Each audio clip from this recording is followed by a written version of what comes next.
So today I was trying to go to an inspection.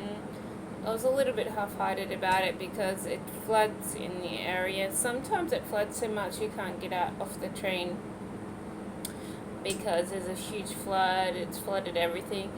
I'm not convinced that this place necessarily floods. It's pretty high up. It would only flood in an extreme flood. So very rarely I would expect water to be able to reach the apartment. The garage, on the other hand, is on the rock bottom, but I'm not really convinced that I really want to live there. So I'm trying to. I didn't really feel like going, and sort of made every excuse not to bother to go today. And then I was like, oh, I really should have gone just in case, because things are getting pretty hot here. It's like if I can't get a rental in the area that I want, I could have leaned on this particular place to offer me my rental.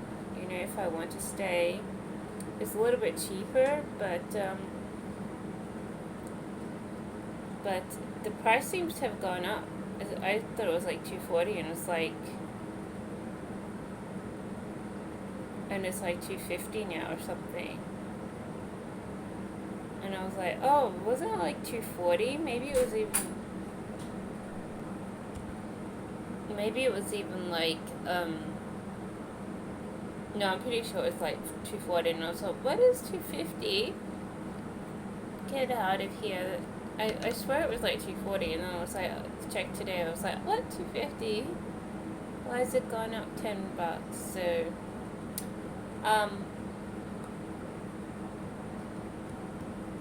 $250 is my limit, really. Saying that, I wish I had applied for this place that was $265, because it's a pretty good place, and it's 6 months. I might not even. It's still up and down here. It's like, is it sold or isn't it? Sort of theme at the moment. I would expect the buyer to possibly jack up last minute, so saying that they're really keen on it, and then even if after it goes unconditional, I expect that with this pest issue, for someone to show up and dispute against the cost that they're paying for virtually a damaged building, and say, oh, you shouldn't be able to sell it for more than anything more than a lot cheaper, so more like 300 and something.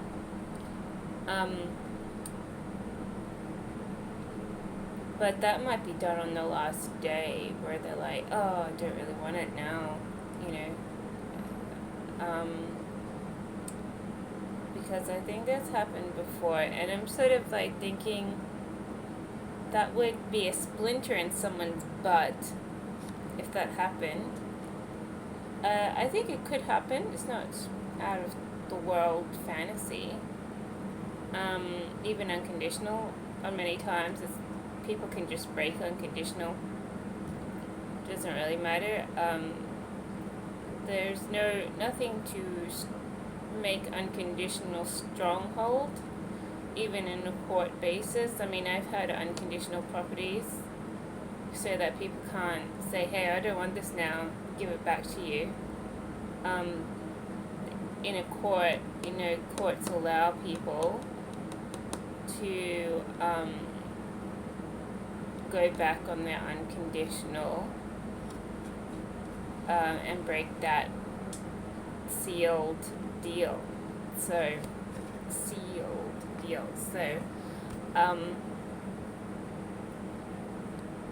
previously I've had to even live in the place that I've sold just because the buyers changed their mind, and I had to prove it's safe enough by living there for like 6 to 12 months, as in aftermath of this break of contract. So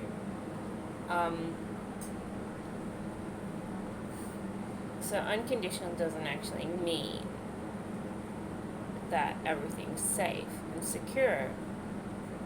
So, and I think it is possible someone might be going, I'm not hoping, I mean, I'm sort of hoping, but but I'm not hoping that that happens. I'm just thinking it might.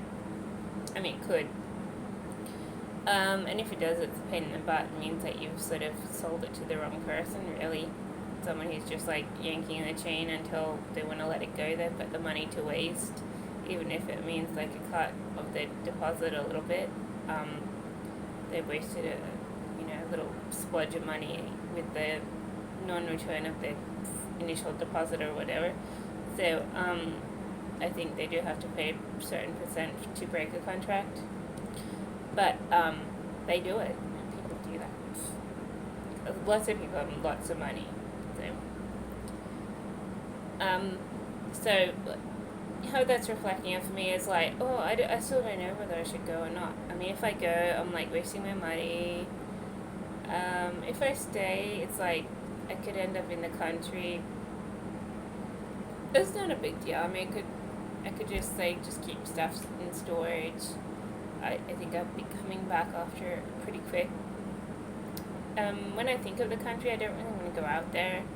I know once I'm there, it's like after a day I'm bored. So the aspect of playing with animals is the perk.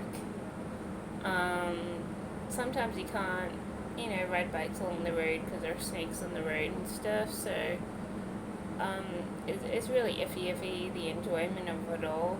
I think I'll just feel like stranded and stuck in a place that virtually has nothing around you very much. So I don't think I would really admire it as that much in some term.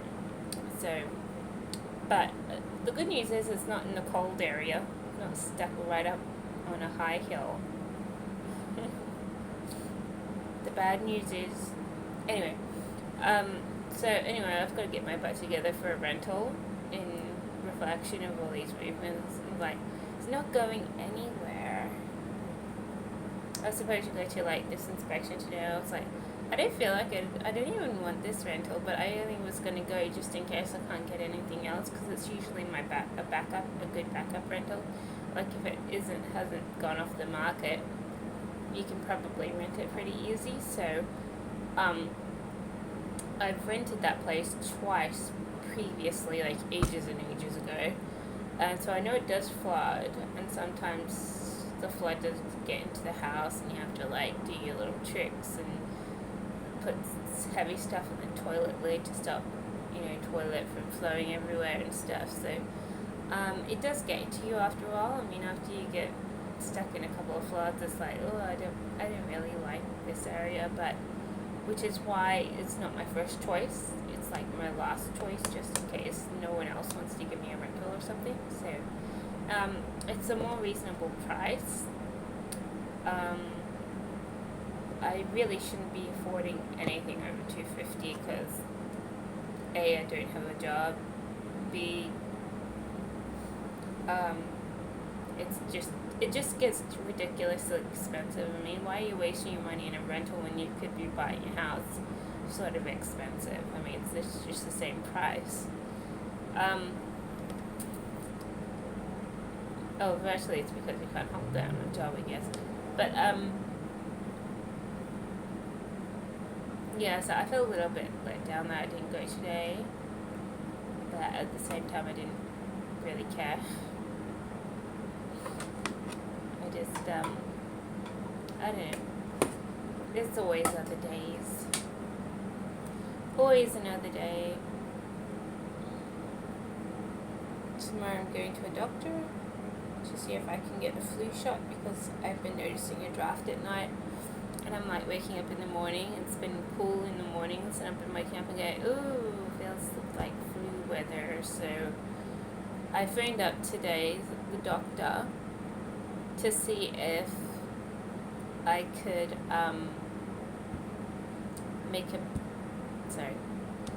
see if I could make a vax booking. Flu vax booking.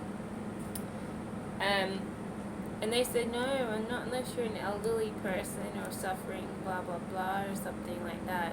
We don't do flu vax. And I was like, that's a load of crock. I had a flu vax last year. There are plenty of places who do. Priceline's probably going to be my next stop but I'm going to the doctor, pick up a script, and I'm going to check if they do flu vax right now. If not, I might go to Priceline. I do like getting it from Chemist Warehouse because I end up sick. Their flu vaccine just makes me sick, and then I end up being sick, and I'm like, oh, what happened to the vaccination? So, the doctor's my first choice. Priceline's usually my second choice. I think Terry White Chemist is not my choice because it doesn't work either. I've found negative results with Terry White Chemist vaccine, so it's just so much of a muchness with Chemist Warehouse. So anyway, that's what I'm doing tomorrow, seeing if I can get a vaccine because I'm feeling chilled. And then the day after, I'm going country. I'm going out to the country for that. Because, yeah, the person has to go do stuff. And I'm like, oh, I've got such a headache. It's just sitting around here. So I'll need to take some pills, because some like Panadol or something, because I've been feeling nauseated in cars lately. And I'm like, I don't know why. Like the movement of the cars, I have to listen to music to get off that feeling of nausea. And then I'm like, I have to distract myself. Even today, I didn't really want to go on the train because I felt better after I took a Panadol. It's like, but yeah, I didn't really feel like going anywhere in particular today.